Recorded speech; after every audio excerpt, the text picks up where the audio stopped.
Minnesota Vikings could and should invest both capital money as well as draft capital picks into that embarrassing defensive interior. And even with Michael Pierce back, Vikings need to supplement just a little bit more power in the middle. Let's go. So here are 3 free agent defensive tackles for the Vikings, not named Leonard Williams. Awesome. So number 1, Dalvin Tomlinson of the Giants. So you can't get Leonard Williams, so go after the other Giants free agent defensive interior. Right. 26 years young, 6'3", 318, former 2017 second-round pick out of Alabama. Roll Tide. Now, he's not a quick penetration, blow-up-a-gap type guy, but he is a well-rounded 3-tech who stops the run first, holds the line of scrimmage, and that is absolutely important. And he has developed into a decent pass rusher as well. 3.5 sacks in each of the last 2 seasons, plus had 28 pressures this year. Giants front 7. I mean, it wasn't bad this year. Dalvin Tomlinson was a big reason because he stepped up his game. Now, SpotRack estimates his deal will be around $9.5 million per year. Is that a little bit too rich for the Vikings? Well, I mean, we talked about how the Vikings can free up cap, and then we advocated spending $15 million on Leonard Williams. So, yeah, $9.5 on Dalvin seems like a bargain. Next up, defensive interior number 2 for the Vikings in free agency, DaQuan Jones of the Titans. Now, a little bit older, 29 years young, 6'4", 322. Was a 2014 fourth-round pick out of Penn State University. Spent his last 7 seasons with the Titans, and is basically sort of an upgraded Shamar Stephen. So you have a run-stuffing, 3-tech, nose tackle hybrid, played all along the defensive interior for the Titans. This year, 49 tackles, 4 tackles for loss, 22 pressures, and 2 sacks. Had 2 tackles and 3 pressures against the Vikings week 3. But, of course, everyone on the Titans had interior pressure. It's just really that quick. Primarily played nose against the Vikings, head up against Garrett Bradbury, where Jeffrey Simmons was just...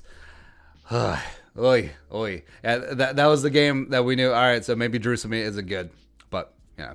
Now, SpotRack estimates his potential deal is going to be around $7.5 million, which I think is fair. But Pierce back at nose, and then you have Daequan used as an early down 3-tech as well as short yardage and in goal line. And then you draft a young 3-tech in the mid rounds like a Twyman, like a McNeil, like an Amuzariki, like a Stills, and all of a sudden, have a nice defensive interior rotation going on. Let's go. Back to beef inside. Lastly, free agent defensive interior number 3 for the Minnesota Vikings this offseason, Roy Robertson-Harris Jr., the 3rd, 9th. Love him for the Bears. Now, we know RRH very well because whenever the Vikings play the Bears, right? So all the talk is, of course, of Akeem Hicks as well as Khalil Mack, the overrated Khalil Mack. So overrated that I almost forgot his name. But RRH is just...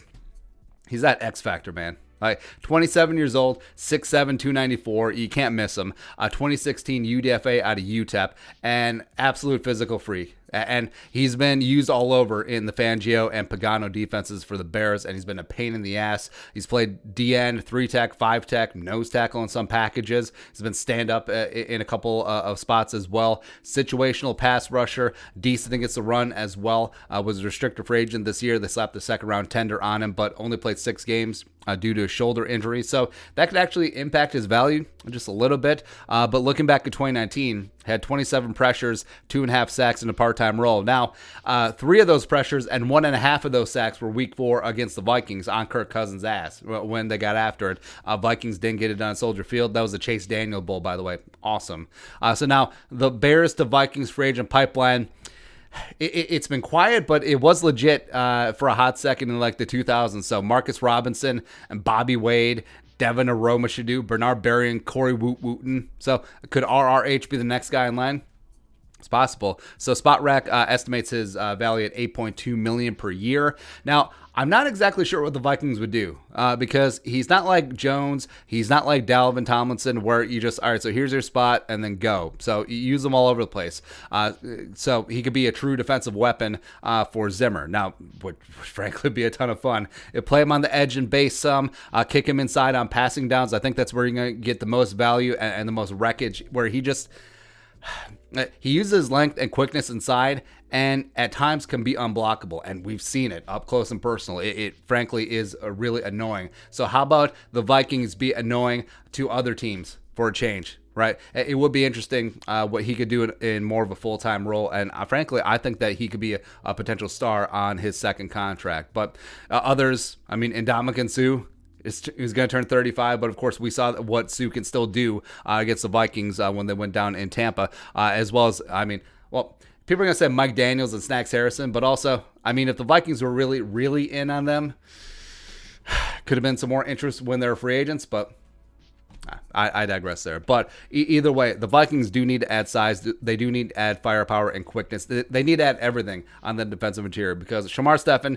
and Jaleel Johnson and Armon Watts, even though I love Armon for Watts, they just didn't get it done this year. So, yeah, adding a guy in free agency as well as Michael Pierce coming back as well as in the draft, and then maybe playing James Lynch, friggin' A, one time, would absolutely love to see that. But your thoughts, a couple free agent options for defensive tier for the Vikings, let us know in the comment section below. Subscribe for daily Vikings takes. Want to support that work, post on the Venmo. But until next time, Skull Production Value.